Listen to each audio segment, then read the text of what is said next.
Yeah. Good evening, everybody. I want to try to think tonight about the meaning and the status of the land of Israel in religious Zionism.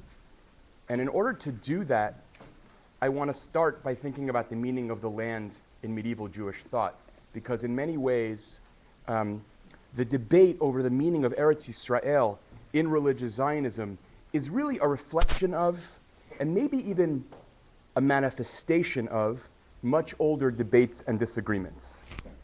Only now, right, the difference between the Zionist conversation about the meaning of the land and the medieval philosophical conversation about the meaning of the land is that there is the possibility that these theological views translate into political programs, right? Whereas in the Middle Ages, they are more abstract philosophical questions. Like Maimonides and Yehuda Halevi can have some conversation about the meaning of the land, and it's an interesting question.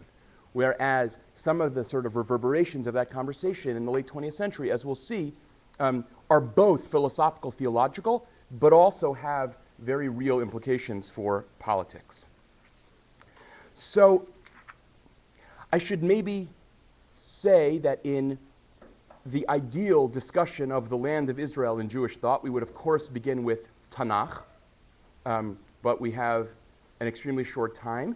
And one of the interesting problems is it's not clear whether and how one could actually construct a unified picture of the conception of Eretz Yisrael in the range of biblical texts.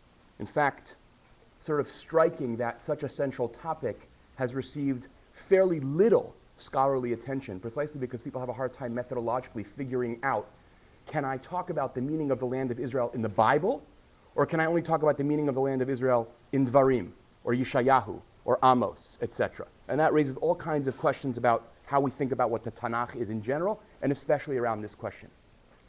Also, my real justification for beginning with the medievals is I think that they are much more directly the raw material out of which the religious Zionist world works. Okay, so now, a one-sentence framing comment about medieval Jewish experience and the land of Israel more broadly. Eliezer Schweid, one of the great scholars, Israeli scholars of philosophy and philosophers in his own right, says something that I think is very astute about the way Jews in the Middle Ages dealt with or experienced Eretz Yisrael. On the one hand, the realities of geography and accessibility were such that the land of Israel was very far away and essentially inaccessible. And in a certain way, as a result, it gets shrouded in myths and in legends. It's this very far away place that is, Eretz Zavat Chalav Udvash. It is filled with honey and milk, and some people even imagine that to be some kind of literal description. On the other hand, the tenuousness of the Jewish people's status as a religious, cultural, and political minority means that the yearning for Eretz Yisrael never quite fades and doesn't allow it to become just a myth. Now, is that clear what I just said? In other words, on the one hand, the political reality makes Eretz Yisrael this sort of idealized construction. On the other hand, the sort of anxiety that I might need to go there keeps it from being just an idealized construction. It has a kind of hold on reality. And it's important to just sort of keep that in mind as we go. So, in the Middle Ages, it's fair to say that Rabbi Yehuda Halevi, on the one hand, and Rambam on the other, disagreed about virtually everything. And as a way of getting into the question of what the land of Israel means in Jewish thought, I want to think a little bit about each of them and each of them together, and both of them together.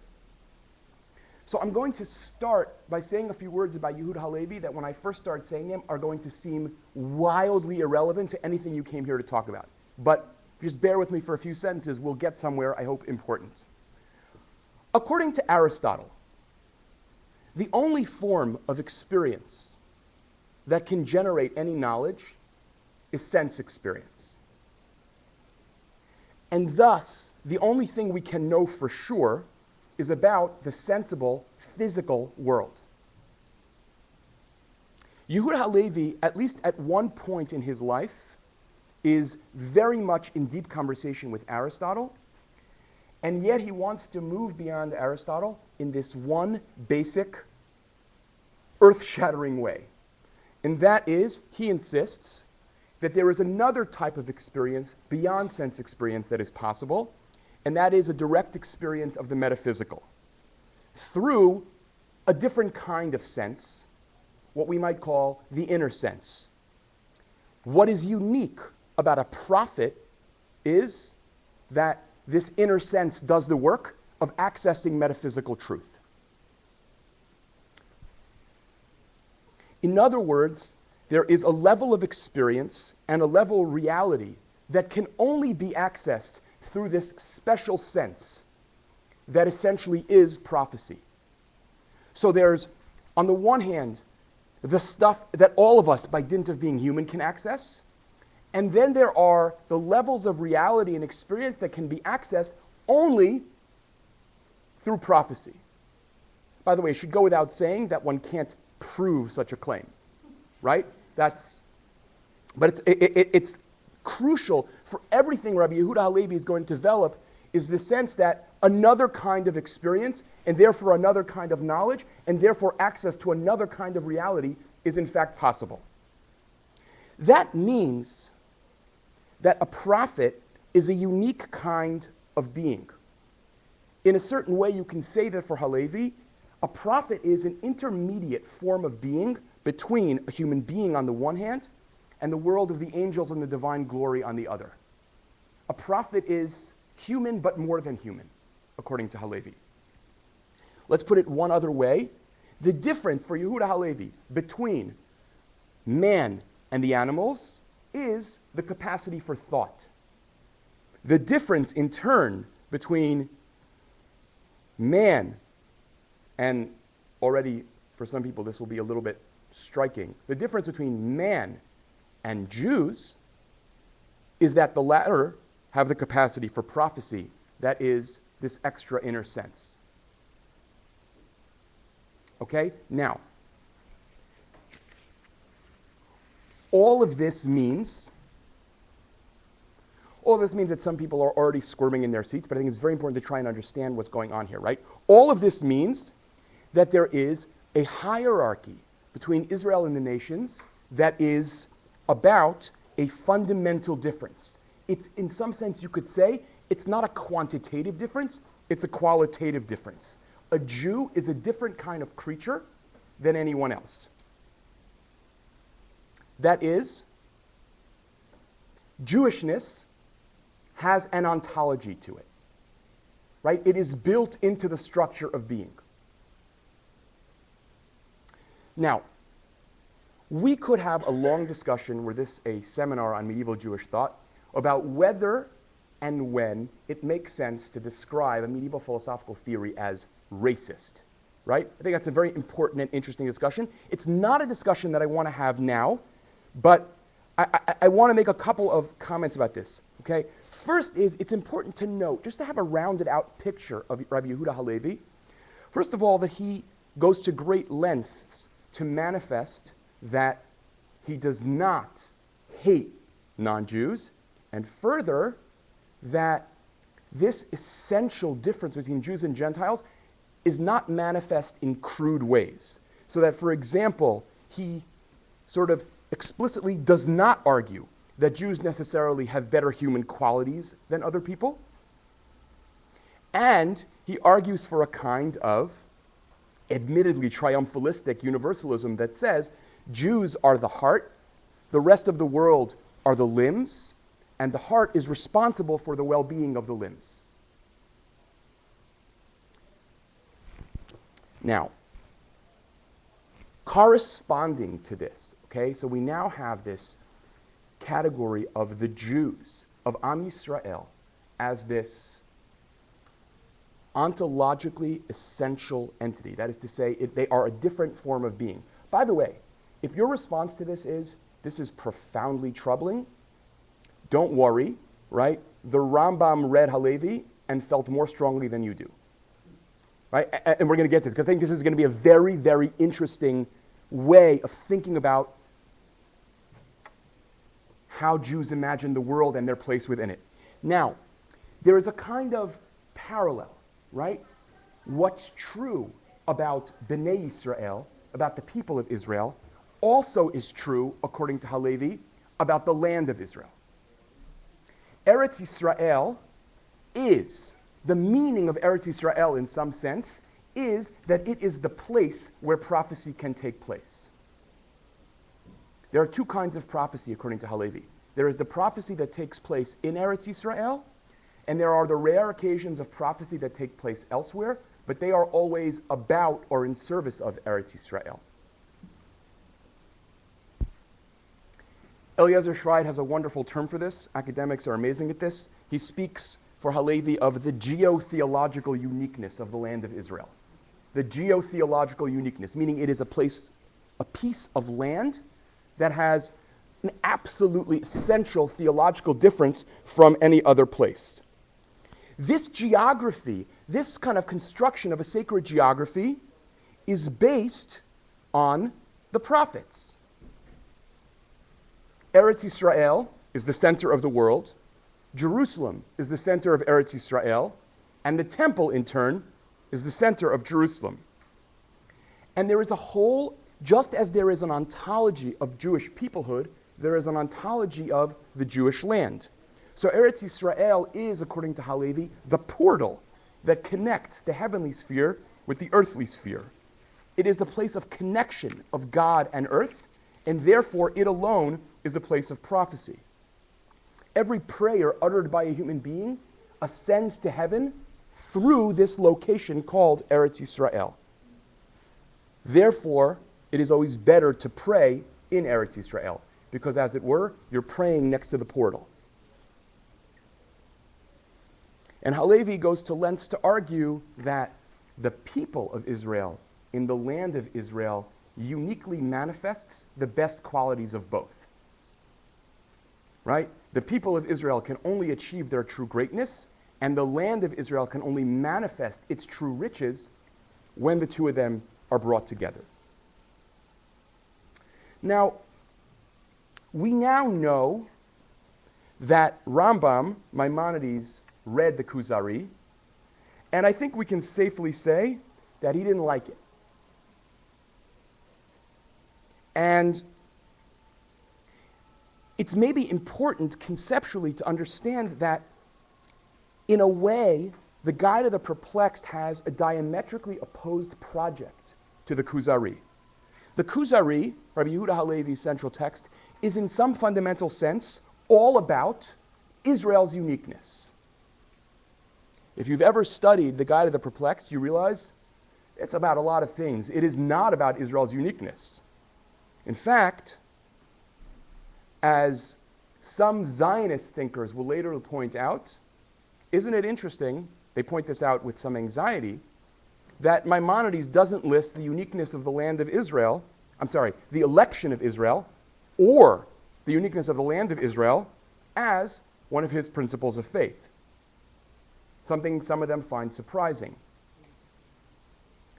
The truth is they could have gone much farther than this, because I think there is only one place in Maimonides' whole corpus where he explicitly talks about the chosenness, the election of Israel.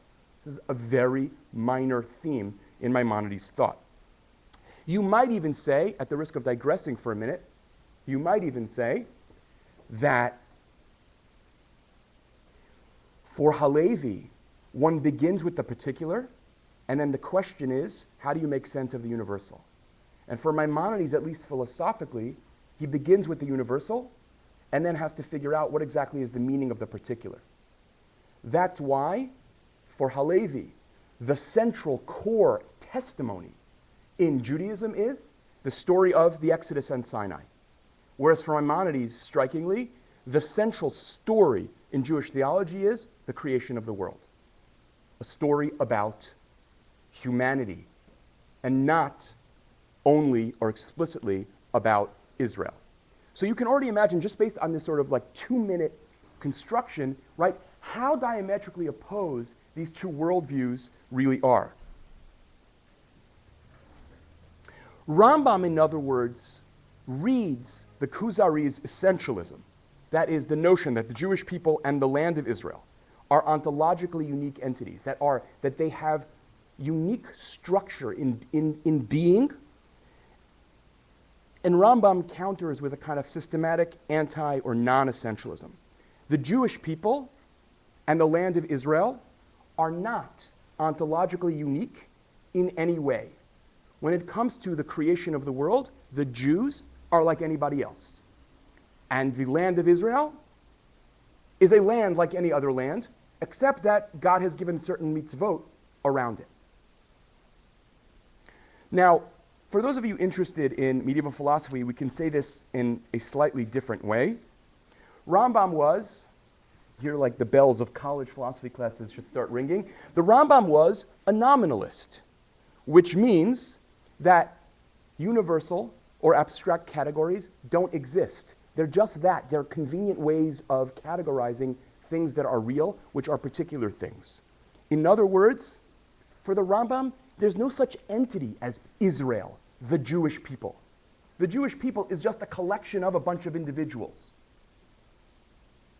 You can't talk the way Halevi does of some metaphysically unique substance called Israel, let alone the way Kabbalah will speak of Knesset Israel as this structure in the universe. Things like that don't exist.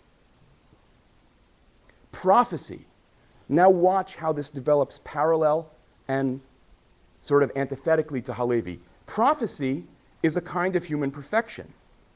So the prophet is not more than a person, but rather a supremely excellent person. And I use excellent here not in the sort of Bill and Ted's Excellent Adventure, but excellent in the sense of medieval philosophy, right?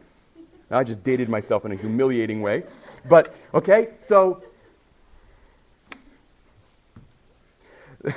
the fact that Israel has prophets doesn't mean at all, therefore, that Israel, the Jewish people, are somehow this ontologically distinct entity. Because after all, a prophet is just a person who has achieved a certain level of excellence. The uniqueness of Israel, the Rambam insists, is this. It receives Torah, and it retains its uniqueness only as long as it obeys the aspirations and commandments of Torah and mitzvot.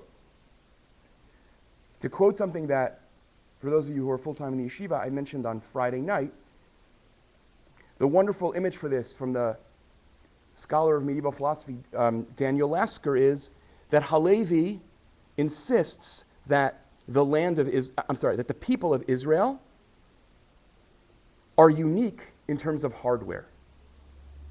Whereas the Rambam comes along and says, wait a second, the uniqueness of Israel is always only software. Right? That is to say, it is what is put into the system, not the system itself. Is that image clear to people? Right? It's the program that I run, not the being. There's nothing ontologically distinct. There's nothing distinct about the being of a Jew. It's only the culture that a Jew is taught. What this means concretely is that for Rabbi Yehuda Halevi, holiness is inherent in certain bodies and objects, whereas for Rambam, holiness as a purely spiritual thing means that things can't be holy in themselves. Put differently, and if we want, we can try to explain this more clearly later, holiness, you can say for the Rambam, is institutional rather than ontological. There are structures that declare certain things holy in practical terms. But it doesn't mean that those things are metaphysically distinct. Now, one of the things I think is interesting when I talk about this is, I guess that a majority of people sitting in this room or watching this would think, well, of course I'm on Maimonides' side. And yet, it's interesting how pervasive Rabbi Yehuda Halevi's assumptions are in much of medieval Jewish culture, and Kabbalah, which I don't have time to get into now, is, you might say, Yehuda Halevi on steroids, right? In this question, meaning the absolute distinctiveness of Eretz Yisrael and Am Yisrael, of the land of Israel and the people of Israel. I'll try to say it one more way, which maybe is helpful. And here I'm borrowing from Menachem Kellner, another contemporary scholar of medieval philosophy, who says, for Rambam, holiness, claims about Israel's holiness are normative, but they're never descriptive. Is that clear what that means? Meaning, right, my holiness comes from my attempt to live up to a certain set of norms and aspirations. But it's not descriptive in the sense that I can't just say, oh, I'm Jewish, I'm holy. That, to go back to something I talked about on Friday night, the notion of I'm Jewish, I'm holy, is the theology of Korach. Kol ha'edah kulam kadoshim, right? We're holy. As opposed to kadoshim to you should strive to be holy. Now, there's a lot more to say here. And in the interest of time, I won't say all of it, but I want to point out a couple of very concrete consequences of this. That is, for Rambam, the mitzvah of Yeshuv Haaretz, the mitzvah of settling the land, is not, I want to say it as forcefully and dramatically as I can, because this will have huge implications for the world of religious Zionism. It is not because the land is somehow intrinsically holy, but because of two interrelated realities. Number one, what has taken place there in the past, and number two, what can be fulfilled there in terms of the will of God. So, in other words, history and commandment. The land of Israel is holy because the Jewish people settled it and made it a place of their covenant with God, and because there are a variety of mitzvot that are given that can only be fully played out there.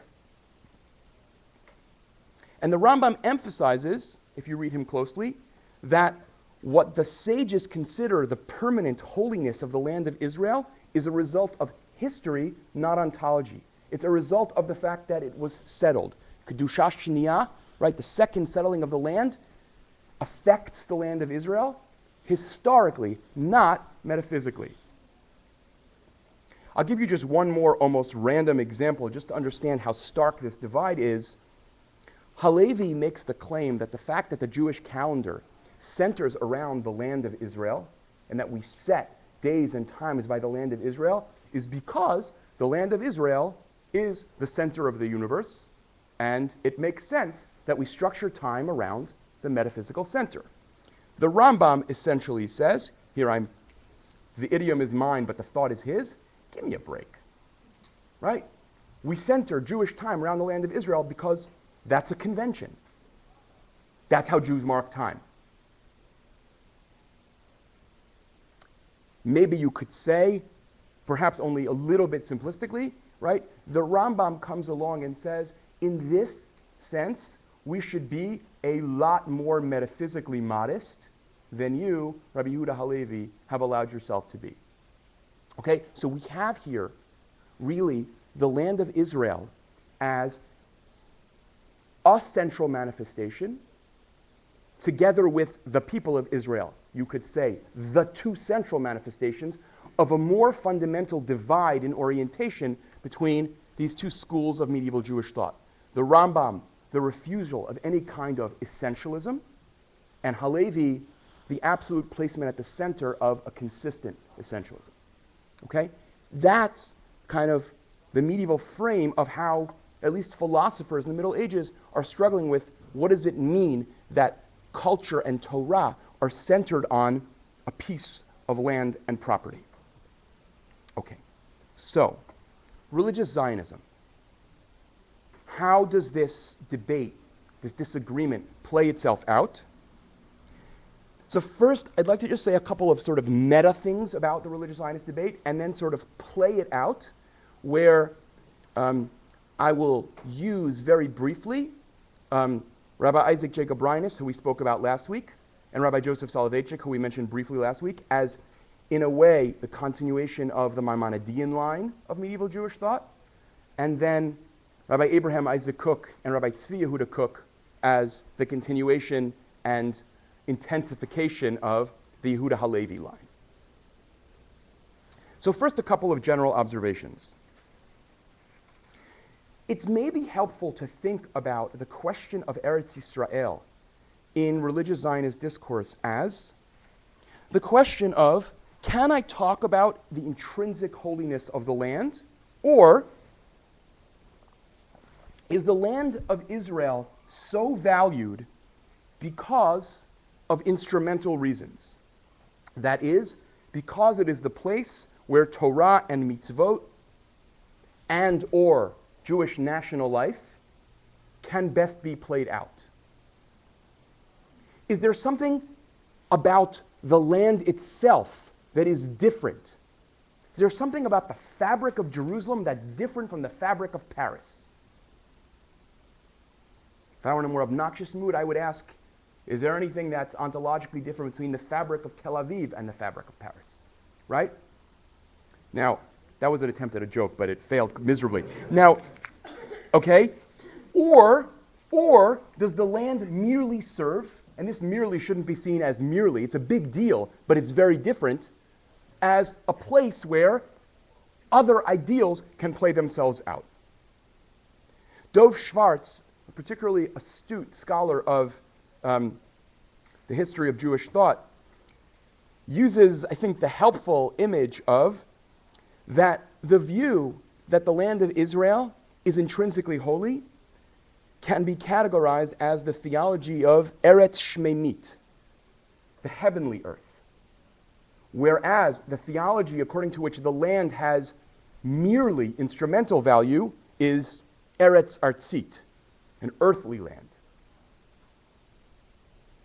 The earthly approach has a variety of variants, and I just want to mention briefly two in particular, right? And this is, you will recognize this most likely if you know anything about European nationalism, right? There is a kind of rational approach that says, oh, this land, or you might say a rationalist approach, this land is my land because it is where I can play out my culture, my religion, whatever. Versus a romantic approach, capital R, that says or posits that there's some kind of organic connection between the land and the nation. Now, I just want to underline for a second that an organic connection between the land and the nation does not yet mean that I have a metaphysics of this piece of earth. Right? Many people could argue that nation X has an organic connection to land Y without thereby claiming that land Y is an ontologically unique entity that is radically different from any other piece of earth.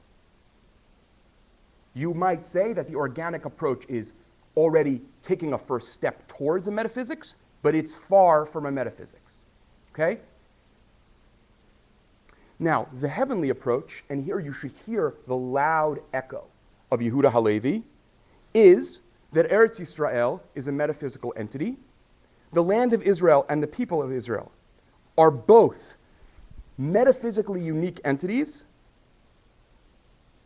and something powerful, even messianic, happens when these ontologically distinct, unique entities are brought together. Right? The uniting of the ontologically unique people with the ontologically unique land yields cosmic transformation. This is what we might call, I'm making this up as I go, but this is what we might call a kind of theological maximalism, right, about the meaning of nation and place. Right? Lots is at stake.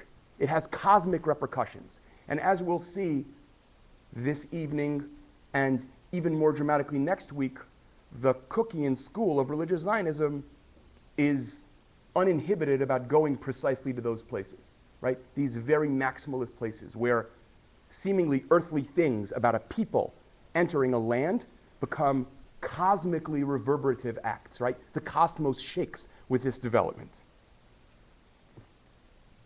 I'll just say as a footnote, which again, we can't go into at length, is that Kabbalah becomes extremely important here, where the land of Israel is understood to manifest or reveal aspects of the divine that would otherwise remain covered.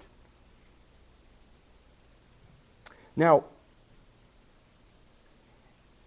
a little bit at the end of tonight, and at some length during the sixth and final lecture, I will lament the fact that the heavenly approach, the notion of Eretz Shmeimit, is far and away the dominant one in religious Zionist circles, so much so that after a time, the other one is largely drowned out and forgotten. The colossal figure of Rav Kook induces a kind of forgetting or erasure of the much more rationalist approach to the meaning of the land of Israel. Now, as I mentioned at the outset, theological ideas have, or at least we should say, can have, real political implications. And it's important to stop and think about, I'm encouraging you to do this, I'm not going to do this yet, right? The potential political implications of having a robustly metaphysical view of what the land of Israel is. What political consequences might that generate, or might it even necessarily generate? Okay, we're not going to answer that question fully, but we'll certainly come back to it in a little while. Okay, so now, what I'm going to call, not unproblematically, the Maimonidean strand, the instrumentalist strand. And I'll cover this strand as clearly as I can. And one of the things I hope that you'll notice, and this will come up again very dramatically next week when we talk about messianism and non-messianism, is that even if there's something disturbing to many about this metaphysicalization of the land and the people, there's also something enormously alluring about it if you're basically risking life and limb to settle a place. Right? Am I going to Israel to risk getting malaria because instrumentally this place is a place where I can play out Torah, or because I am entering a zone of the cosmos that is utterly unique and my going there reverberates throughout the whole universe? You may find the latter unconvincing, but you also might understand its allure. And I think that that's actually quite important in thinking sympathetically about views that we might find not fully convincing. I hope I'll talk more about that, and if not, during the question and answers, I can say more about that. As we saw last week, for Rabbi Isaac Jacob Reines, Zionism was, first and foremost, a response to anti-Semitism, right? The land is fundamentally a safe haven. That's the fundamental first meaning of the land of Israel. That is, it is the only answer to anti-Semitism. Or in Rav Reines' language, Mekom Miklat Batuach Be'eretz Avotenu, a place that constitutes a safe haven in the land of our forefathers. Interestingly, this is a footnote, very central to Reines' view is the importance of restoring Jewish honor. What he calls, he has various terms for this, let's call it kavod le'umi, national honor. Others in Reines' generation will speak of returning national health, briut le'umit, that in the land, and in the land alone, we can achieve our fullest moral well-being, our most authentic freedom, and our fullest strength. Now, footnote to this, okay? There is, in such a claim, an acceptance and an internalization of a profound critique of diaspora Jewish culture, right? When someone comes along and says, we can be uniquely moral, uniquely strong, and uniquely free in the land of Israel, they are implicitly making a claim about what we cannot be in Galut. Footnote to the footnote, right? In a seminar on Zionism more broadly, we would have to think about the importance of gender imagery in a lot of this kind of language that Zionists use. Zionism as a recovery of Jewish masculinity. There is a lot to say about that. Zionist thinkers as preoccupied with their internalized sense that a yeshiva bacher is nothing if not emasculated. I'm not asking you to endorse this view. I'm asking you to understand it, right? Yeshiva bacher is nothing if not, oh, he's pale, he's slumped over, right? And Zionism is about, right, the possibility of the Jewish man becoming a man again. Now that, of course, raises really interesting and important questions about the role of women in the history of Zionism. By the way, there's a lot of, this is my footnote to my footnote to my footnote, there's a lot of scholarship in general about gender and nationalism and the maleness of all kinds of nationalist movements, or the use of the recovering of masculinity as a central motif. Reines is very concerned with the recovery of Jewish honor, which I think can't be fully disentangled with the recovery of becoming a man. And again, what that means for gender is very interesting. Now, Reines says something that I want to sort of emphasize and underline here, precisely because by the time we start talking about the rabbi's cook, this kind of sentence will be unimaginable. Reines says, ethnicity, language, and religion are an integral, intrinsic part of the nation. Land, in contrast, is an external aspect of the nation. That is to say, it is the aspect of the nation that makes the other intrinsic qualities possible. Right? Language, religion, and ethnicity are intrinsic. The land enables the playing out of those aspects. It is, in an image Reines uses, the land is the body that makes the life of the soul possible. The life of the soul, presumably, is ethnicity, language, and especially religion. Right? So Eretz Yisrael is a place and a context to play out Torah. Note here, right? Okay, the importance of the land is halachic and nationalistic. It is a place to live out the Torah, and it is a place to reach maturation as a people. There is nothing about metaphysics at all. The land happens to be the place that God and our ancestors chose. Now, of course, when I say the land that God happened to choose, that's a bizarre sentence. But I say it that way in order to make clear the contrast between a land that God chose and the land that is its own metaphysically unique substance.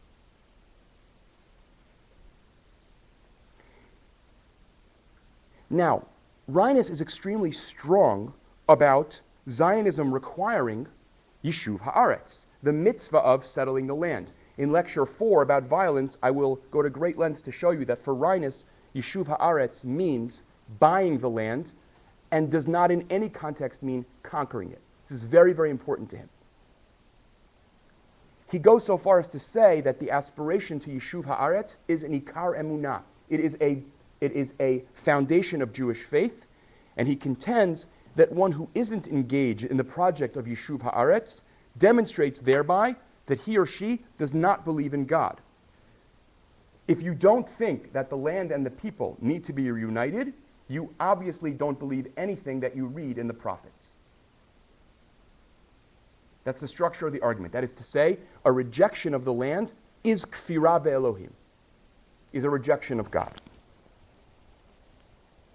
Now, a motif appears in Reines that will appear over and over and over again in Zionist thought, not just religious Zionist thought, and that is that the people can't function anywhere else as well as they can in Israel, and that the land cannot be fully settled by any other nation. In Reines' case, this is because divine providence has so decreed. And if you spend any time in non-Haredi day schools or in Jewish youth movements, you may be familiar with the rhetoric of the Jews draining the swamps, right? The land of Israel gave itself only to us, right? So Reines here has some sense here that the land cannot be fully settled by any other people. Now, Reines' line on this and on many other issues is continued by Rabbi Joseph Soloveitchik, who gives a kind of existentialist spin, not surprisingly, to Reines' ideas. And I want to try to explain them very kind of in a truncated way, and then if there's time later and people want to pursue this, we can talk about it more. Acquisition of the land, according to Rabbi Soloveitchik, kinyan haaretz, requires two things. One, active settlement, that is the halacha, after all. And two, here's this really interesting existentialization of a motif in rabbinic literature, sacrifice and suffering on its behalf. The way that you acquire the land, according to Rabbi Soloveitchik, is A, by settling it, and B, by suffering because of your connection to it. Now, both of those ideas actually point to a real earthly place rather than some abstract metaphysical entity. It is a concrete place in which and to which the halacha can be applied. It is a place where I can fulfill all kinds of mitzvot that are distinctively there, distinctively applicable there. But there's nothing at all in Soloveitchik about the metaphysics of this place. Interestingly, and this will recall, for those who were here, something I said at the very introduction of last week about how religious Zionism is a minority within a minority. It's a double minority culture. Soloveitchik says that the religious Zionist community makes the greatest sacrifice among all Zionists on behalf of the land and suffers most deeply. Why? Because it is lonely and alienated by the fact that a majority of the Torah world thinks it has abdicated the Torah by being Zionist, and a majority of the Zionist world thinks that it has abdicated on Zionism by being committed to Torah.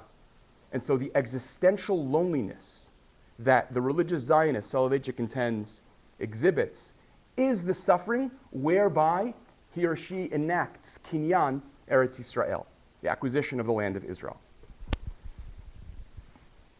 Now, there are occasions when Soloveitchik does seem to talk about the land in metaphysical terms, but one particularly, I think, good reader of Soloveitchik points out something very interesting. If you've ever studied Soloveitchik, let alone if you've ever studied Soloveitchik with me, this will not be totally surprising to you.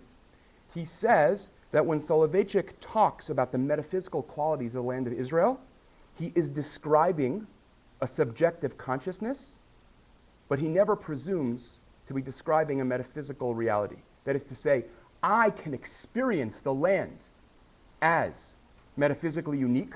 I can, okay, this is now 1974. I get off the El Al plane. I just finished clapping for the pilots, right? Some of you looking like I'm crazy, right? But I've just finished clapping for the pilots. I get off and I feel, oh my God, I have never been anywhere in which the air is anything like this, right? Soloveitchik says, let's be clear, right? That's a description of my consciousness. Now, if you want to be philosophical about this, Soloveitchik has read his Kant very well. This means what I can describe is how my mind and myself experience the land. But I make no claim at all about the nature of the land itself. If I wanted to be just gratuitously pretentious, I would say that Soloveitchik describes the phenomenon of the land, but nothing at all about the noumenon of the land. Nothing about the land itself, only my experience thereof. He makes no claim about the latter.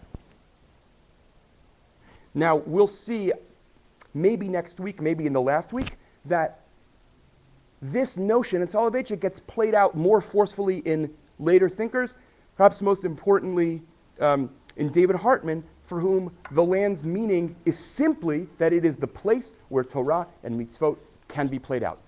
Sof pasuk, right? End of story. And according to Hartman, right, in some ways Zionism, this would surprise the people we're about to talk about, is a rejection of the Halevian school, right? It's about Eretz Yisrael being a real place. Okay, now, that's the instrumentalist strand. The land of Israel has a purpose. For the metaphysical strand, think back for a minute to the Kuzari, right?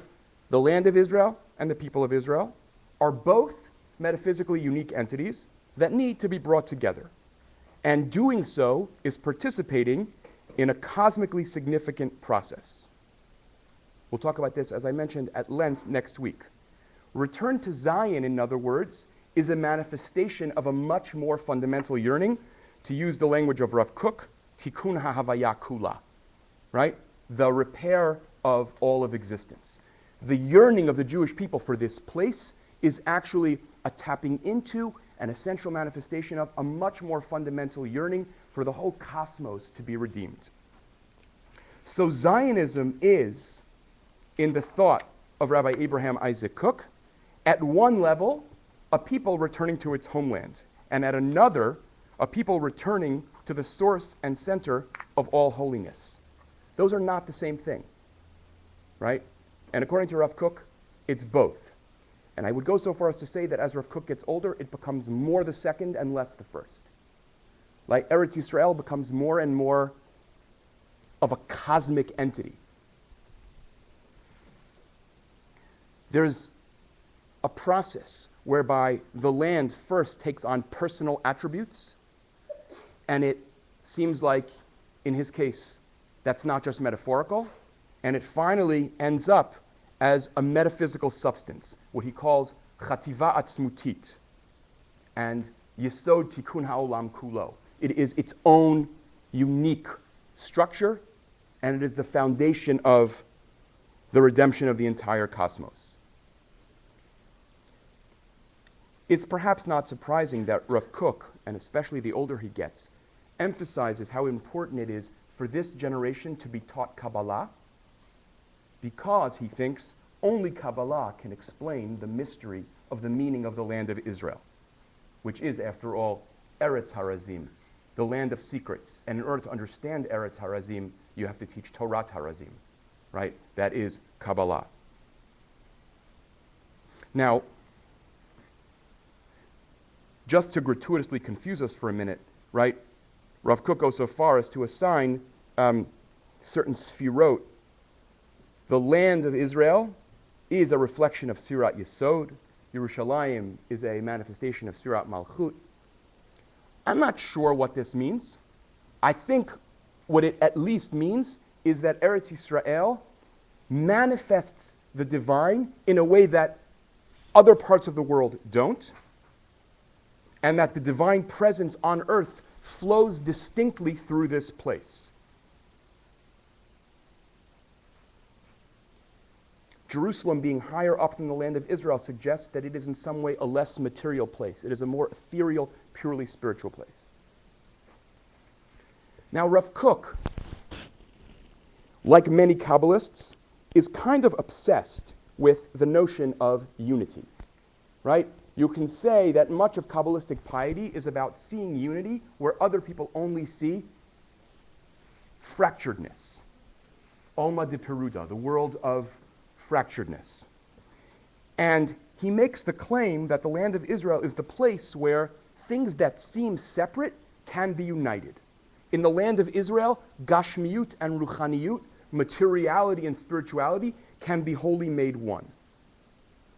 What appears separate can be discerned in its wholeness. And this gets played out in all kinds of very dramatic ways. So that Rav Kook seems to believe that my mere physical presence in the land of Israel has an immediate spiritual impact on me. So that the rabbinic idiom, Avira de Eretz Yisrael machkima, the land, the air of the land of Israel makes one wise, is not some kind of hyperbolic statement, but is true in some built into the universe kind of way. In contrast, by the way, and we should not negate this or miss this, in arguing that the land of Israel has a uniquely positive impact, implicit for Rav Kook is that Chutz La'aretz, outside of the land, has negative spiritual consequences. I would only point out that this means that for Rav Kook, Shlilat Hagolah, the negation of the diaspora, central motif in Zionist thought, is not merely political or cultural, it's actually metaphysical. Right? It is a negation of the damage done by the less pure lands. Now, just to clarify a couple of things here, and then I'll talk about Tzvi Yehuda quickly, and then I'll panic about what time it is. Okay? Land for Rav Kook obviously does have some instrumental value. That is, it helps Jewish nationalism reach its full maturity, as we saw.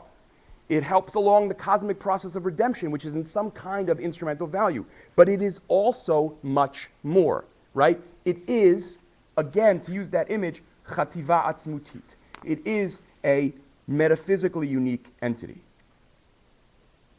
Other Zionist thinkers, religious and non-religious, spoke poetically, often very movingly, about the project of reuniting a people and its land after centuries, millennia of separation.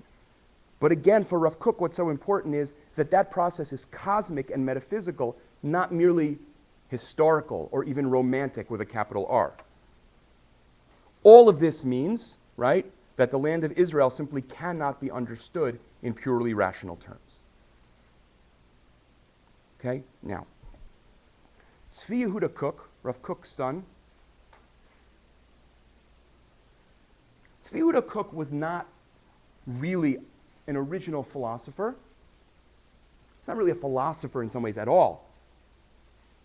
And his project, and for many people in this room, you can begin to hear a certain alarm bell, right? His project is, keeping in mind that Rav Kook, the father, when I talk about Rav Kook, I mean the father. When I talk about Tzvi Yehuda, I mean the son. Rav Kook dies in 1935, before a whole lot of things happen, like the Holocaust and the birth of the State of Israel, right? Tzvi Yehuda sets out to apply the fairly abstract theology of his father to concrete aspects of contemporary reality. And he seeks to popularize and make these ideas accessible. And as I'll talk about next week, the universalism, the universalist side of Rav Kook begins to be sort of drowned out in Tzvi Yehuda, so that the consequence of saying that Jewish land is unique and that Jewish culture is unique is that other lands and other cultures are impure and that Jewish culture can close off to them completely. And we're going to talk about this, I think, at length in the final week. Because the irony is, you can say the sentence, Torah contains everything in it, and conclude from that therefore I should learn from everyone and everything. Or you can conclude from that, Torah contains everything, therefore I can completely shut myself in, because everything that's worth knowing or having or being is already here. Tzvi Yehuda is a very dramatic manifestation of the latter.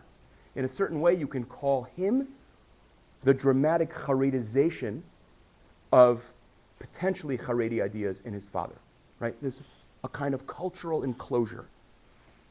Now, he has some very dramatic formulations about the unity of the land and the nation, about what he calls ha'hadadiyut ha'elohit shel chelek enoshut zeh v'chelek geografi zeh. The divine mutuality of this people and this geographical place. Or invoking Kabbalistic imagery, although I don't think he was all that interested in the Kabbalistic meaning of this, the bringing together of the land of Israel and the people of Israel is zivug Elohi. It is a cosmic, it is a divine reuniting. And zivug has sexual connotations. Footnote, as does calling Jerusalem and Israel Yesod and Malchut. But I leave that for those of you who, want to go there. Now, it's very clear. I'll explain later if it's relevant, okay? It's very clear. Tzvi Yehuda emphasizes at great length, please don't belittle the land of Israel by calling its significance instrumental. Eretz Yisrael eina emtsa'i, lo legashmiyut velo leruchaniyut. It is not a means to anything else. It is itself. Think about how far we've come now from the Reines Soloveitchik line of understanding the land of Israel. Think about Maimonides doing somersaults in his grave, and think about Halevi being intensified. Right? the notion of Eretz Yisrael as a miklat batuach, as a safe haven, slowly fades away completely from the discourse of Tzvi Yehuda Kook and his circle, what we might refer to, at least in its early period, as the movement of Gush Emunim. Despite the fact that a kind of valiant minority tries to argue for the centrality of thinking of the land as miklat batuach, that is largely drowned out. And again, I really want to urge you to kind of go back to this point. Think about if you had a choice between thinking about this place as a safe haven.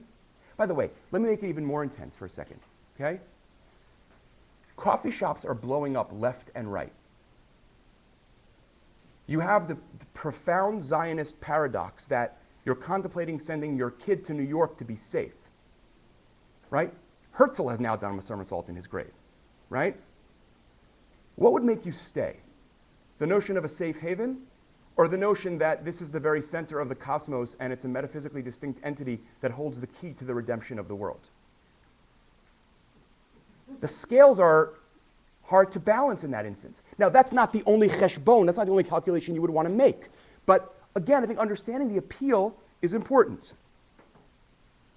Now, Yaakov Filber, one of Tzvi Yehuda's students, says something I think is actually very helpful here. He says, let us not be confused. The land is not holy because it was given to Israel. The land was given to Israel because it is holy. Right? That is to say, holiness is intrinsic, deeply anti-Maimonidean.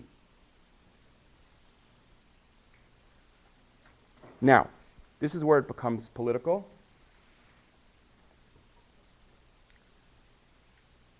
All of this generates an application of these ideas about the metaphysical entity that is Eretz Yisrael after the Six-Day War into the doctrine and the political program, more importantly, of Shleimut Haaretz, the wholeness of the land of Israel.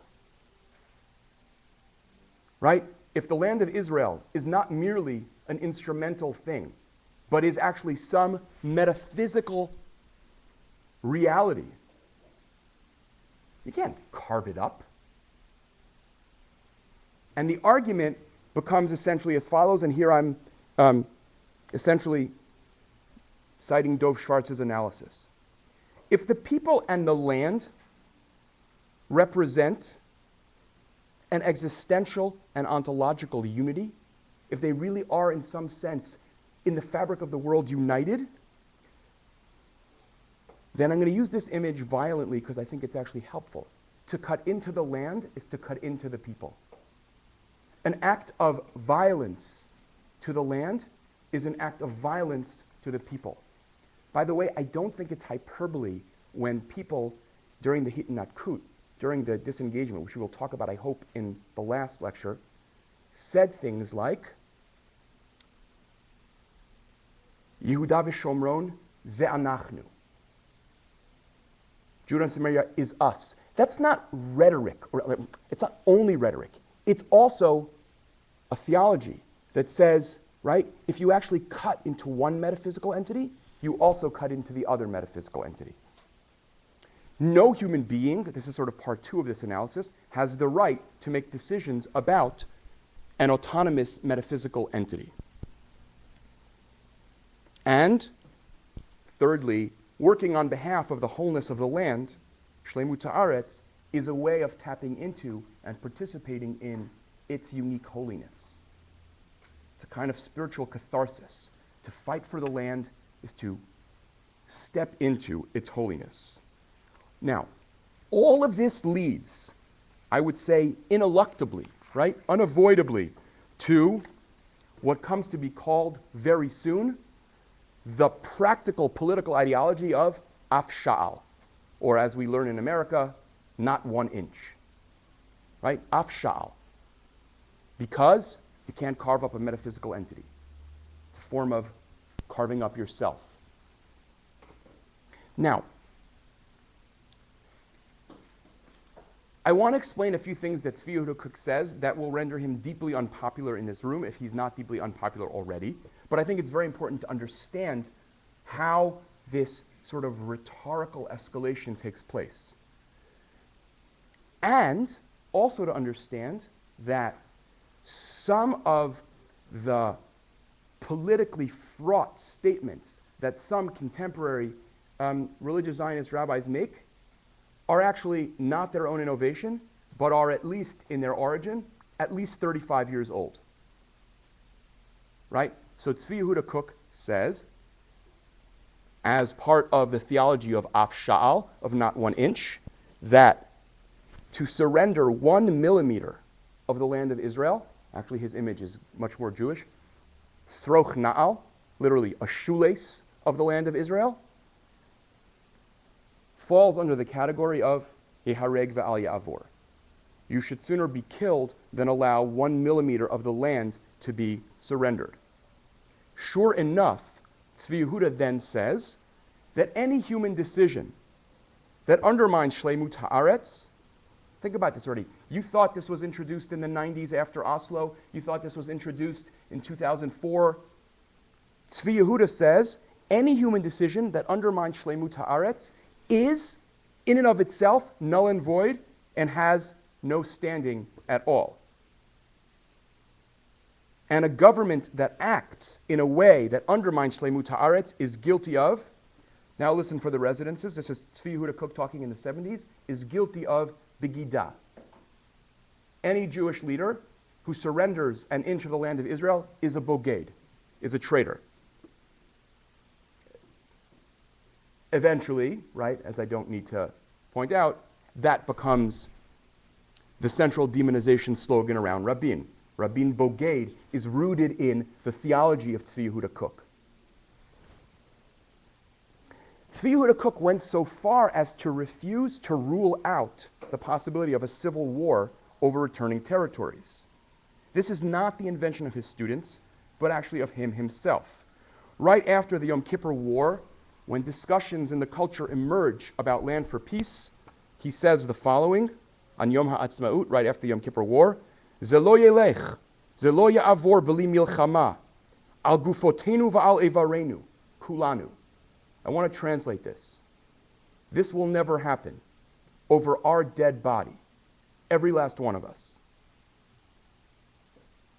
Now, what the metaphysicalization, to make up a word, of the land means, among other things, is that no real dialogue is actually possible with anyone who doesn't share that view.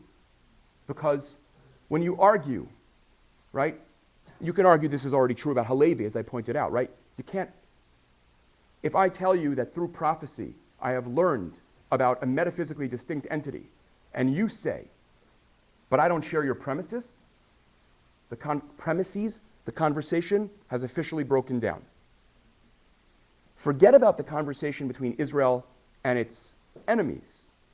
It means the conversation between Tzvi Yehuda's circle and everybody else, including secular people who are sympathetic to the politics.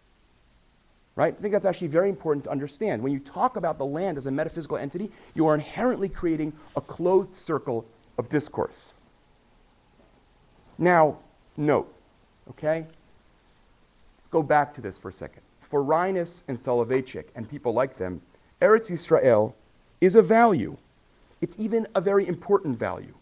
But it is not the essence of Judaism. For Tzvi Yehuda and his circle, it is the very foundation of Judaism in many ways. It is not a foundation, it is arguably the foundation. It and God are the foundations of what it means to be a Jew. Now, I want to just for a minute, the risk of going longer than I would like to, I want to just mention someone that I'm guessing no one in this room has heard of, because I find him to be a particularly interesting character, and knowing something about him makes you realize the dramatic change that overtook religious Zionism post-1967. Moshe Una was one of the founders of the religious kibbutz movement, and he was, for a long time, a member of Knesset from the National Religious Party, that is, the Mafdal. He leaves it after 2 decades to help form Meimad, right, the religious Zionist left. And I just We'll talk about him at some length, I hope, the last week. But I want to just mention something that he says as he sees all this unfolding. First, he says, the most important thing we can do right now is reassert the instrumentality of the land. That is, the land is the place that makes possible the redemption of the individual and the society.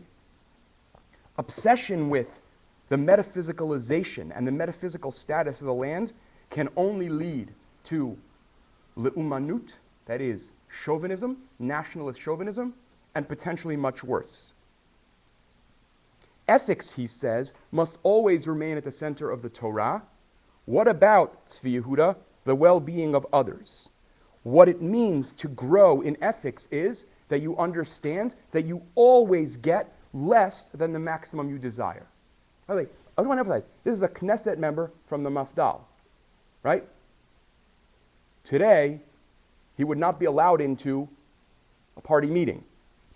Again, you must, he says, be able, if you want to be alive in this world, to distinguish between the ideal and the real, between what you dream about on the one hand and what is possible, between the matsui and the ratsui. Otherwise, we, he says, are headed into an abyss. And he asks, with some rhetorical force, isn't it possible, isn't it just maybe possible, that from a theological perspective, the Arabs here have a place in God's plans for us? Couldn't you, Tzvi Yehuda, be totally wrong? Now, I want to conclude by returning to a question I mentioned last time. I asked the question last time, what explains the obsession? Its critics say the monomania with the land that emerges post-1967. And if you recall, I suggested that if you're bought into a messianic narrative, the fact that there is no peace and no collective repentance means that the one thing you have to hold on to is, oh, but there is one piece of the messianic promise that's unfolding, that is Eretz Yisrael. So 1967 makes possible kind of seizing onto the one piece of the messianic drama that seems to be plausible. That is, and remember the euphoria. God just helped us win a war where we actually won back real Israel. Here, I just want to sort of add a footnote. One of the problems that religious people in Israel often, I would say legitimately have with a lot of their secular critics is, don't talk like Hebron and Shechem are totally insignificant. We actually spent 2,000 years dreaming about those places, not Dizengoff, right? So don't call me a Neanderthal for actually valuing the places that are actually our biblical heritage. So the fact that the 67 war, right, Rabin, in one particular inopportune moment, refers to the entire Yehuda v'Shomron as nichse de lo naide, right? It's merely stuff you can't take with you, right? With utter derision. Now, for the religious Zionist, Messianic, Cookian camp, in contrast, right, the conquest of those territories suggests this is the one thread of Messianism I can hold on to. Now, I want to just share with you, and I'm gonna end with this, really and truly. What time is it actually? 8:40, right? Okay. Another interpretation of what this sort of obsession with the land is about, and here I'm quoting one of the most astute interpreters of Zionism, Avi Sagi. Avi Sagi says that something very interesting happened, and in a way it would be interesting to think about whether you could map his interpretation onto mine, and how. Avi Sagi says, look, what was the original fantasy of many religious Zionists when the state was being fought for? Medinat HaTorah, a state that would live according to the Torah. Now, there is a tremendous amount of diversity about what that means. Is that a full-blown theocracy? Is that a state that plays itself out in other applications of Jewish values that are more democratically applied. We'll talk about this in the 5th lecture, okay? But the fantasy of Medinat HaTorah is very important to many religious Zionist thinkers. And what happens over time is a belief that was always somewhat tenuous becomes all the more so. Because as religious Zionists ask themselves, sometimes explicitly and sometimes really implicitly, can it really be that this state and this society that are so stubbornly secular could really be on the path towards a Torah state and a Torah society? Or maybe let's put it in a more crude way, can the state of Israel really bear all the metaphysical luggage that we've placed on it? So in 1967, Sagi suggests something very interesting and fateful happens. Those thinkers turn their attention away from state and society, which to some extent they give up on, and replace it with land. Eretz Yisrael replaces Medinat Yisrael. And there's I want to give you an interesting example of this. Rav Kook, the father, speaks about this Jewish state that is to come. Medinat Yisrael will be Kisei Hashem Ba'olam, God's chair, God's throne in the world.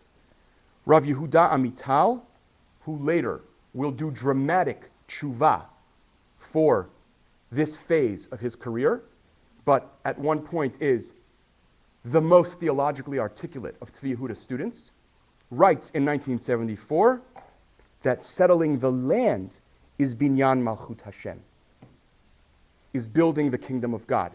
So what Rav Kook, the father, talks about the state, Rav Amital transfers to the settling of the land.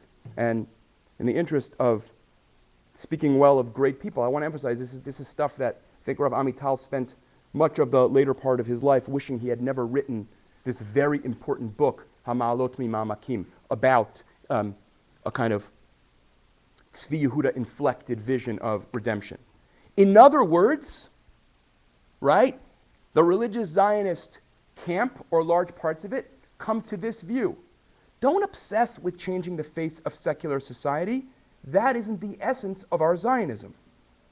Rather, the essence of our Zionism is Yishuv Haaretz, settling the land. The state's importance, after all, right, is not political but metaphysical. And that means that the legitimacy of the state depends on its fulfilling its metaphysical duties. Otherwise, it has no legitimacy. In other words, Medinat Yisrael only has legitimacy as long as it serves the project of Shlemut Haaretz, Eretz Yisrael. The state of Israel only has legitimacy as long as it plays out the aspiration to the land of Israel. And I would like to say one last sentence, which in certain contexts would get me into big trouble, and I actually want to say this as a historian of religious Zionism, not at this moment as a partisan in its debates, although I also feel quite strongly about being that. That is, that it is increasingly unclear to me whether it makes sense to think of the far right of Tzvi Yehuda students as any longer Zionists at all. I want to sort of make sure make this clear. Meaning, if Zionism traditionally means, if Zionism means the aspiration for Jewish sovereignty and a Jewish state in the land of Israel, increasingly a segment of the religious Zionist world has actively declared war on that. By the way, this is not even me talking, this is them talking, right? Because the state has no legitimacy if it doesn't serve its real purpose, which is the land. So I want to suggest, by the way, those of you who know me know, I'm not a fan of post-Zionism in any of its forms. But I do want to point out something very interesting, right? Which is, there is a post-Zionism on the right, just as there is a post-Zionism on the left. So that when rabbis that, some of whom I actually respect, right, say things like, okay, fine, I'm going to stay in this community and I'll live under a Hamas government. I'm willing to do that. They're not Zionists. They're something else. They might be Jewish nationalists of a certain kind. I actually in some ways don't think they are, right? They are prioritizing something else rather than the notion of a Jewish state, assuming we define statehood that way. Maybe we could say it in a different way. If you want to say this in a more modest way, they are surely not political Zionists anymore. Right? Is that clear? They're not political Zionists. I say this, by the way, really, I want to emphasize this. I mean this as an analytical claim. I think it's like very important to grapple with this. Many people who did not share Tzvi Yehuda and his students' ideology, but felt it was important to protect and defend them, had no idea of the theology and the political program they were protecting and defending. And their project was, the supporters' project was about what they understood to be the defense of the Jewish state. Little did they know that the Jewish state was a relative value to Tzvi Yehuda and his circle. And in that sense, I think it requires really kind of opening up the conversation about what does it mean to be a Zionist now?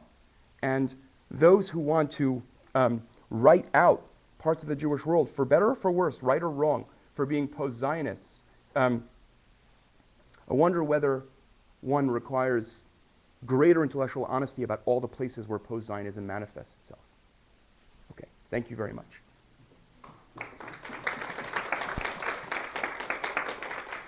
David, please, and then Nachum. Microphone, speak into the microphone because it's for the people on the computer, as it were.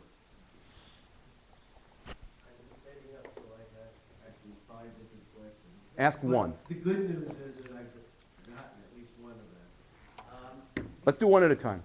You started out by saying that you don't want to get into Tanakh, A, because of time, and B, because it's so diverse and multidimensional. One would have thought, or I would have thought, that it, certainly in the view of the settler movement, is very one-dimensional, namely, all the statements in the Tanakh that I give you this land forever right. and ever, it's yours, stay here and settle it. So I'm wondering if you can at least shed a little bit of light on what the nuances are that are otherwise. Before I forget, let me just run through the others. No. When Rhinus talks about the land... David, do one more, and then I want to... okay? He talks about the land of Israel as a safe haven. Was he either ignorant of or totally not caring about the fact that at the very moment he was saying that, there were fierce inhabitants of this land who were by definition going to be hostile to colonialists from Europe, and therefore the safety and the havenness of it are at best subject to question. Okay, thank you for asking me very brief, easy questions. First, you know, one of the things that one tries to do, I think in a kind of scholarly way, is complicate or create a distinction between what a text says and the ways that a particular text has been received, right? So all the time, I mean, the whole world of Maimonides scholarship in a certain way is about pointing out the difference between the Rambam and the Rambam as he's been imagined by various aspects of Jewish culture. So the fact that certain biblical texts are invoked in one political movement or another really, in certain ways, is immaterial, right? Because everyone cites biblical texts. I'll give you an example, right? There's an essay, I talked about this in my Akedah lectures last year, right? Uriel Simon, Israeli Bible scholar and one of the founders of Oz V'Shalom, the sort of predecessor to Meimad, has this wonderful essay which is explosively kind of controversial when he writes it. He basically says, he doesn't say these words, he says, you know, I'm sick and tired of people citing purportedly definitive biblical proof for a particular political project. So watch this. He says, what is Avram Avinu's greatness? Lot comes to Avram and says, Avram, my shepherds and your shepherds don't like each other. And Avram says, okay, you take half, I'll take half. Uriel Simon says, that's it. I win. Right? You want to play this game? You want to play this game? Right? Is that what you want to do? And actually, Moshe Una, who I'm going to talk about in the last lecture, Moshe Una basically says, look, and here, by the way, he's incredibly courageous for a self-identified Orthodox thinker, capital O, to say such a thing. He says, look, right? There are texts lechan and there are texts lechan, right? There are texts that go in all kinds of different directions, and the responsibility of being a receiver of the tradition is you pick which ones to prioritize based on theological and moral considerations. So yeah, right? You can decide, I'm going to read Sefer Dvarim, and I'm going to interpret it to mean that I should kill everyone I see. If you really want to do that, you can do that, right? But I could also quote Sefer Breshit. Or I could talk about how the Bible is very clear that if you corrupt the land by immoral behavior, you will be kicked out of it. Be careful, lest like the Emori, the land vomit you out. So we should always complicate the assumptions about a received text saying only the things one particular group of people thinks it says. But the same is true for whatever political group you would be sympathetic to, right? The Bible doesn't only say the things that Uri Simon wants it to say. It also says the things that Tzvi Yehuda Kook says it says. The Bible is a complicated book with lots in it. Hafuchba v'hafuchba dekulaba, right? There's a lot of stuff in it. Now, what does Reines think about the Arabs? I would say the following thing. Like almost everyone in 1902, he thinks almost not at all about the Arabs. And part of that is a kind of delusion. Part of that is actually, and here, I was getting nervous about saying this because, you know, you get sort of hammered from every direction by trying to say something like this. It is not clear to anyone at all in 1902, including to most Arabs living in Palestine, that the Jewish national movement will unavoidably elicit a Palestinian national movement. Right?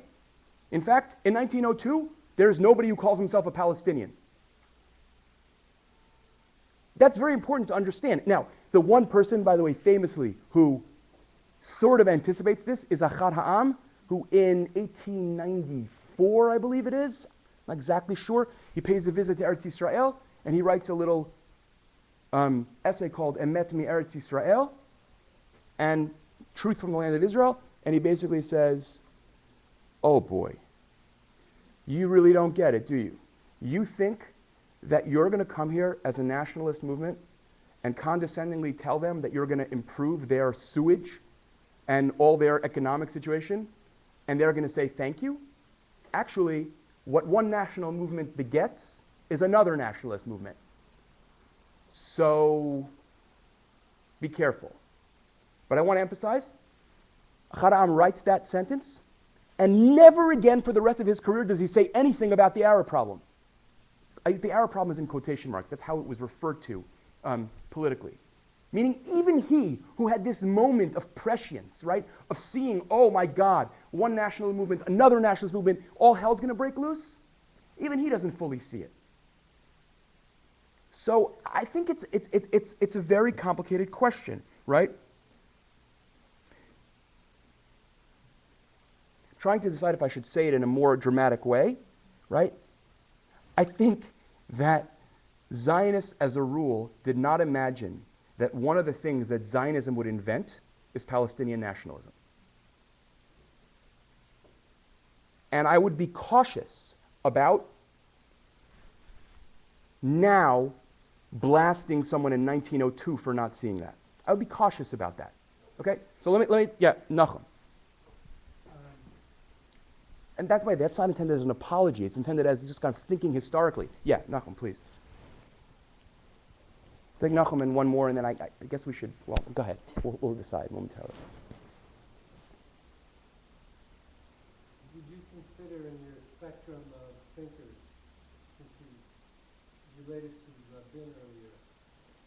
Any statement about Menachem Begin, whether he was perhaps some sort of, I don't know, partially non-practicing religious Zionist, and his desire for Yehuda and Shomron, his decision to go into Jerusalem and conquer Right. the old city. Where does that fit in? Well, okay. That's question one.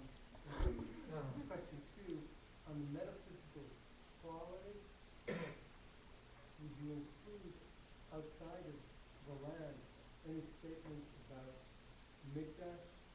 Because if I'm not correct, tell me, doesn't Rambam or even Rav basically in his discussions talk about the multi-dimensional kedusha of that as it possesses a metaphysical quality? Okay, so Where is the that? yeah, okay. So the first question I think was about the.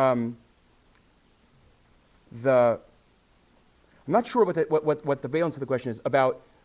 Is Menachem Begin part of this religious Zionist theology? Right.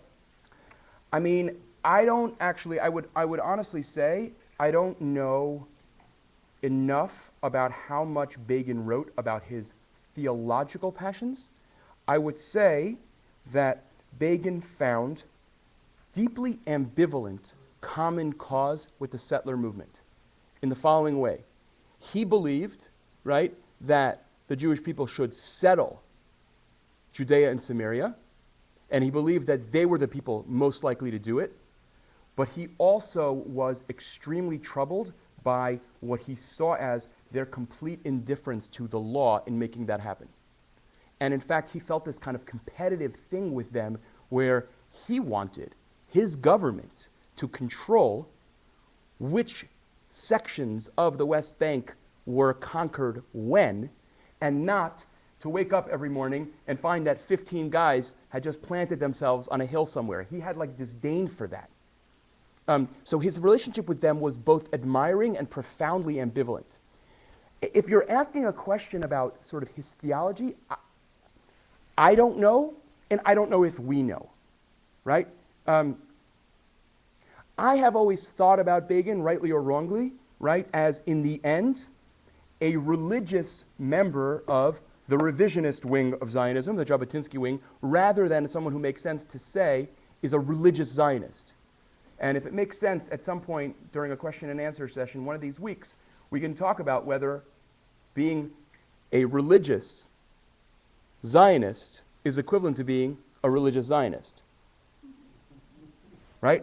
Yeshayahu Leibovitz, right, spent the second part of his career insisting not, right? After around 1952, right, he said, I'm a political Zionist and I'm religious. And what do those two things have to do with each other? Nothing. So it's very complex there. Now, in terms of the question about the temple and the Rambam, I don't know how to do this without pulling out some paragraphs in the Rambam, and we can do that, you and I, sometime. But there have been people who have wanted to read the Rambam that way, and there have been people, Eli Schweid, Menachem Kellner, many others, who have said, actually, even about the Mikdash, right? It's clear that the holiness of the Mikdash is A, it's a place that God has chosen, and B, it's a place where various historically significant things have happened. But in no way does that mean that that piece of earth is somehow metaphysically distinct. And maybe we can sort of make that clear. The notion that God values something is not the same as saying, right, it is its own entity in the cosmos. Right? That's a distinction that's important to keep in mind. Okay, yeah, Itamar. And then maybe one more, and then we'll stop. You can take the last question, but let him go first. I guess exactly that last point was what I wanted to ask about in some way. I'm not really convinced about the actual significance, the nafkamina, if you will, what you're saying is metaphysical, cosmic significance. And I think that last way you said it might be a good place to clarify. What really is the difference between saying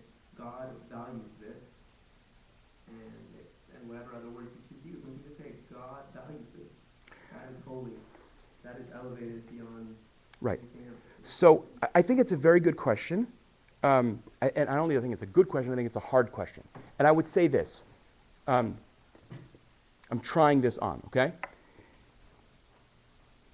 You can, from halachic sources, go to some very radical, uncompromising places.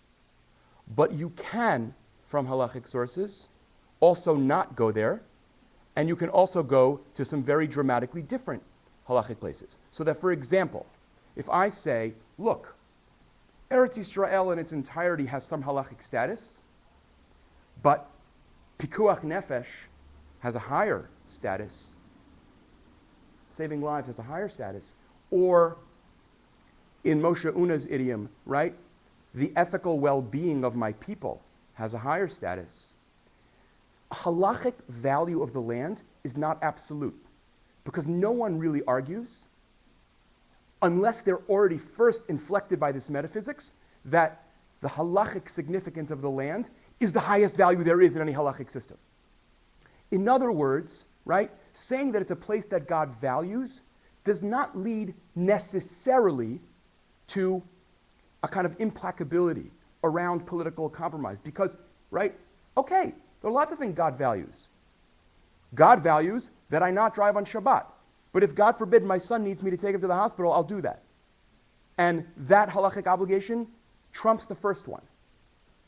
So what I'm suggesting is the metaphysicalization of the land, it ups the ante so dramatically that every other value begins to pale in comparison. That, by the way, was the later Rav Amital's critique of all his former friends, which is, what about everything else Judaism says? Right? Or as he wonderfully says, what about the Torah's concern with health care for the poor? What about that? Right? What are the consequences of this kind of monomania, where it's the only value? And I think there's a huge gap there between halakha and metaphysics, because no individual halachic norm is ultimate. Please. I was just wondering, Microphone, just hang on 1 second so we can get you a microphone.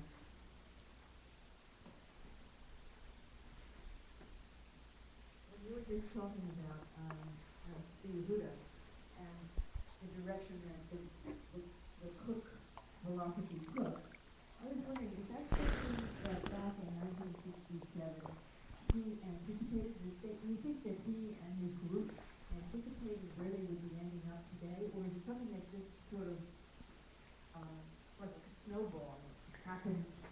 So here's, okay, so the question is, right, did Tzvi Yehuda and his circle anticipate where this was going to end up?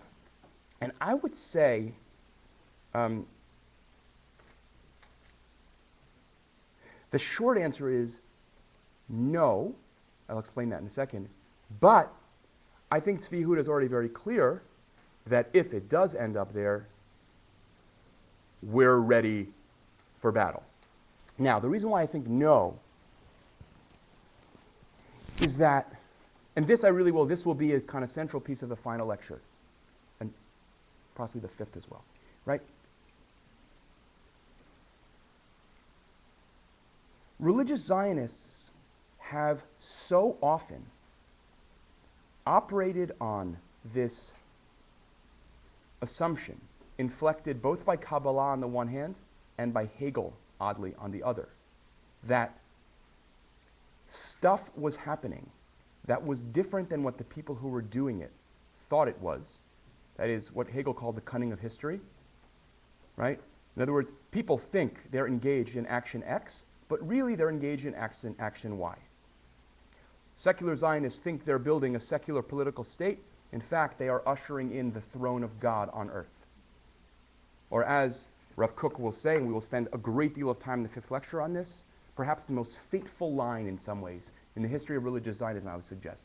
When Rav Kook, talking about secular Zionists, says, Ma shehem rotzim einam yod'im ba'atzmam. Right?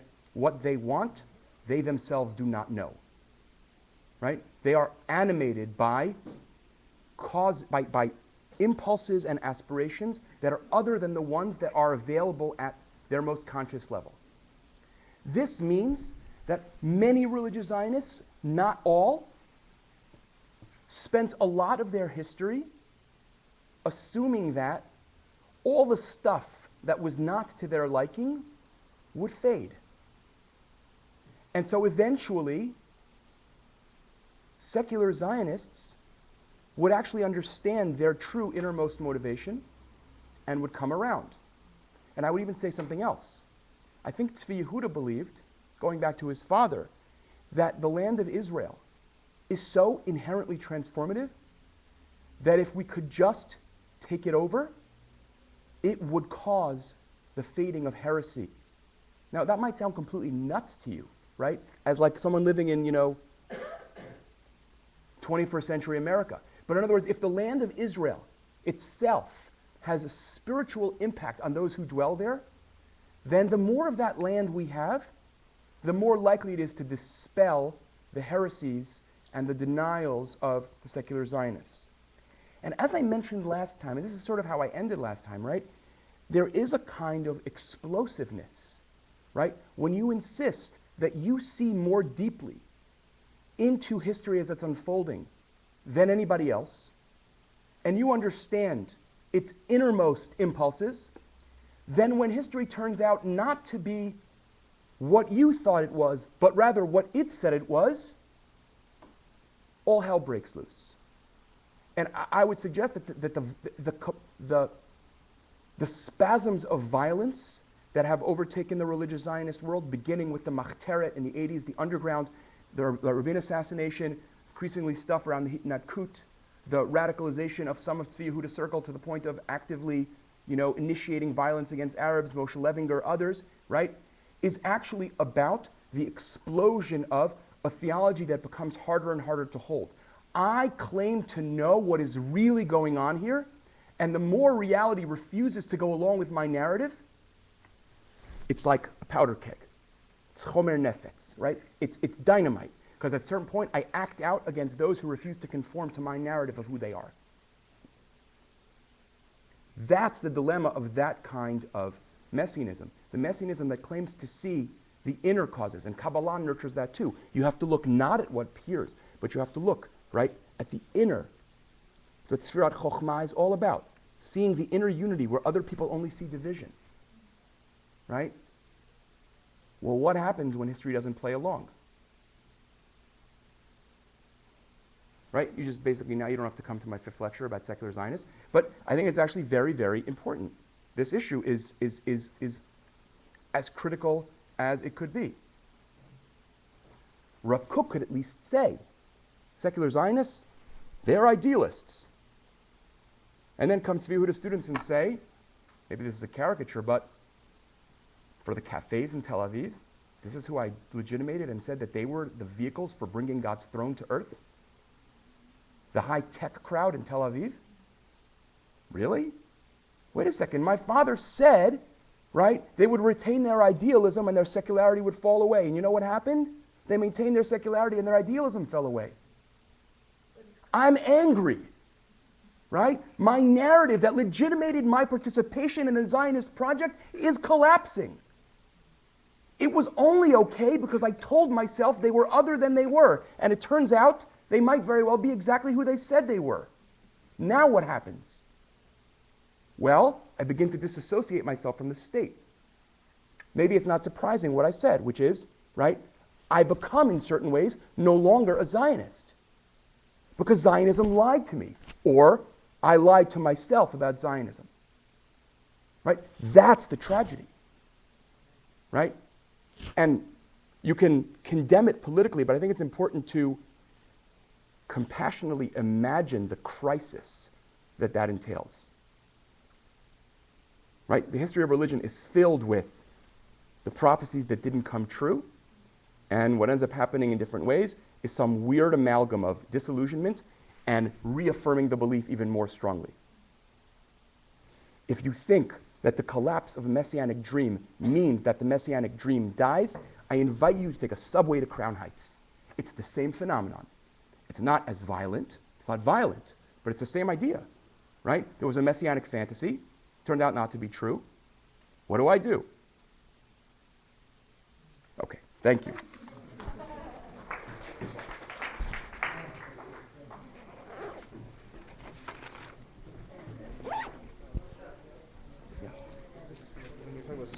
Hang on one second.